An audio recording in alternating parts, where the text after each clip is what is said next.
Thanks for clicking on Total Harmonic Distortion channel. Today we're going to take a look at Ableton Live, measure its latency, and see how sampling rate and buffer size affect it.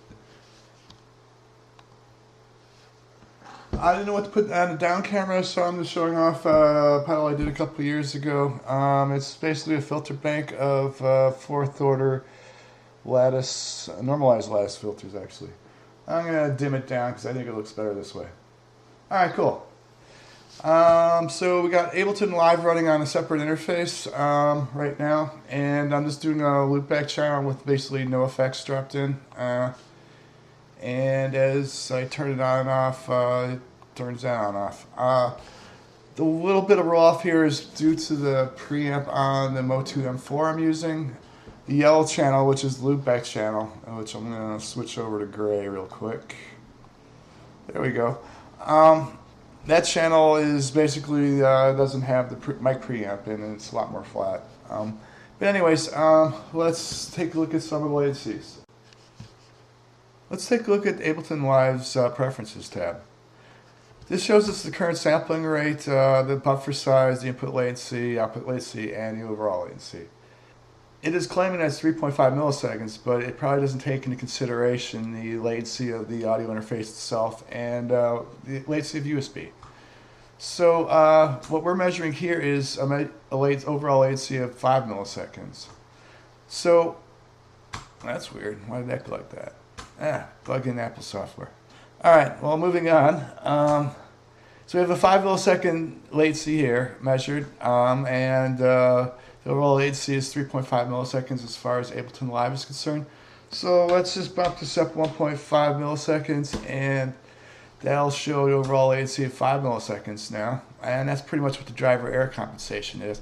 It just adds some latency to the measurements so that when you play back and record, it can kind of sync things up a little bit better. But anyways, so now these latencies match, and we can basically change the samples to 64 samples. Now this reduces the input latency and the output latency a bit, but the overall latency does not go down by half because it has this 1.5 milliseconds of additional latency from the audio interface and USB. So yeah, and that pretty much jives with what we're seeing here is the 3.66 here and 3.67 here. So yeah, that's pretty much the same thing. And you can drop down to 32. Well, the FFT is kind of farting out. That means I'm doing some buffer overflow. So with everything running, that just doesn't work here. So okay, we'll try a different sampling rate now.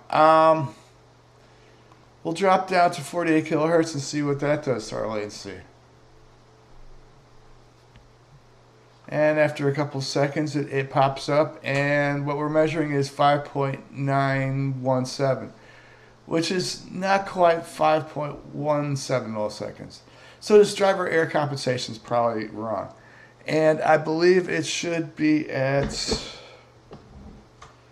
2.27 for this case.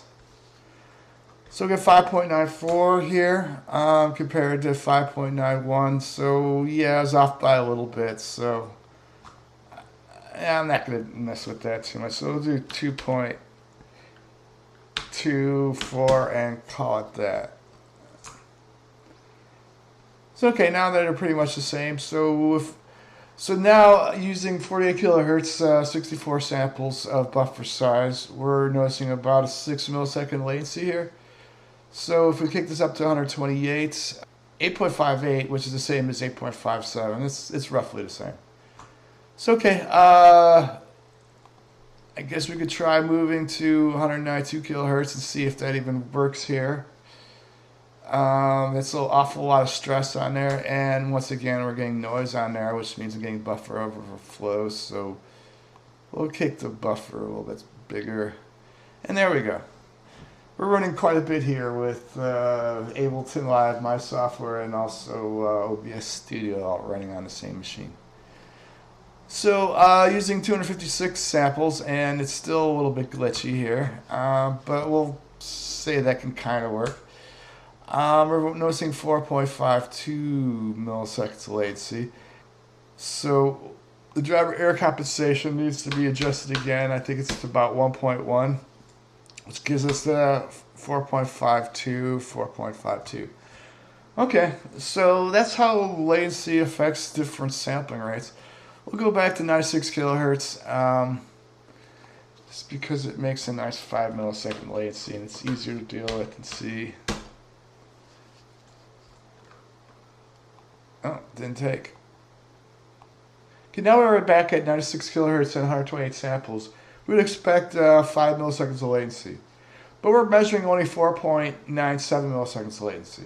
So there's one less sample latency in this case. That happens sometimes when you change sampling rates. We'll move back down to 48 kilohertz and move back up to 96 kilohertz and see what we get this time. And it's the same. We'll try that one more time. And we'll try moving back up to 96 kilohertz and see if that changes the latency at all. And this time, yeah, it did go back to 5 milliseconds of latency. So we'll keep that as our baseline as we look at a couple of the effects and how they affect the latency. The first plugin we're going to take a look at is FabFilter's Pro-Q. The Pro-Q plugin is an equalizer plugin. It just allows you to equalize and do all kinds of crazy filtering. The one thing I did notice on the analyzer, it had this tilt set at 4.5 dB per octave of tilt by default. By adjusting this to 0, it pretty much matches what I expect to see on my plugin. But anyways, as far as latency is concerned, there's really no difference in latency using 0 latency here. You mix it to natural phase, and you can see it went up, the latency went up to 8.3, so that's an additional 3.3 milliseconds of latency under natural phase. And under linear phase, that's an additional 100 milliseconds of latency. And there's basically different versions of linear phase that add up to a second of latency. Moving back to 0 phase, you notice the latency goes back to 5 milliseconds. So yeah, this 0 latency is 0 latency in this case, as far as Ableton Live is concerned. So let's take a look at another plugin. I'm going to turn it on over here, and the plugin we're going to take a look at is Amplitude. This is Amplitude version 5. It's running a distortion box, an amp cap sim kind of a thing with the speaker and everything. And you notice this basically adds an additional 0.417 milliseconds of latency into the signal chain. And we could go to different cabs and stuff like that, see how that changes things. The next plugin we're going to take a look at is Amplitude 5. When you turn Amplitude 5 on, it adds an additional 4.37 milliseconds of latency. We'll see if changing the speaker around changes that, because an IR basically is a little bit different.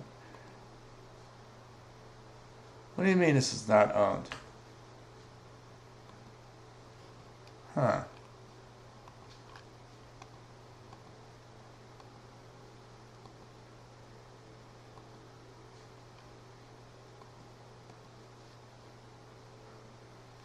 You know, this is weird. Because, yeah. Thank you, Amplitude. What happened to all my, plugins and shit? It just knocked me out. Yeah. I paid for this. What the hell? Alright, well.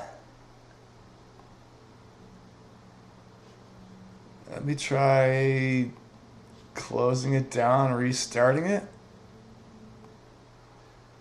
And yes, indeed, IK Multimedia has decided that I do not own this program anymore in the last 5 minutes. All right, well, but thank you. I paid for this product, and this is what I get. Thank you.